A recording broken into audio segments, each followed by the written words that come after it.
John Dewey, the great philosopher of education, once wrote, "Education isn't preparation for life, it is life itself." And I agree with that, I'm inspired by it. But in practice, it's not completely true. Going to school is to a very large degree about preparing for the future, about getting ready for that future, about being, well, future ready. Once upon a time, for most people, the future was pretty securely predictable. It included things like sitting still, doing as you were told, and mainly operating the machinery according to the instructions and not asking too many questions. It wasn't meant to be a lot of fun. So, in schools, that meant that learning to sit still, to do as you were told, to operate within the system and not to ask too many questions, made some sort of sense. It's perhaps not surprising then that it came to be called the factory model of education. But we can see three powerful reasons why we are overdue needing to rethink what it means to be future ready. Firstly, the rise of artificial intelligence and the growing realization that this means that the only jobs for anyone in the future will be the jobs that the robots can't do.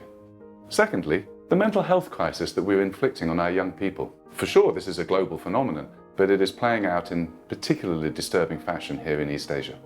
Thirdly, the combined economic and environmental challenges that mean we really have to start telling a new story about what it means to be successful, what prosperity is, what is a good life.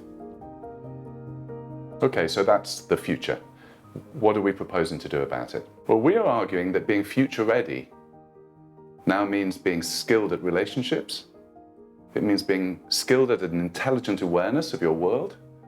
It means being possessed of compassion for others, of having a love of learning, and of course, being physically healthy and active. These are 5 dimensions for life as a flourishing human, for wellness and strength. And we call it, in order to make it easy for us to remember, 5 for life. In short, you need to connect, to notice, to give, to learn, and to move. And that's also what it's going to take to thrive in the face of our 3 challenges: the AI age, the mental health challenge, and the changing environmental and economic context. And it's also, really, what at its best the traditional British school model was about.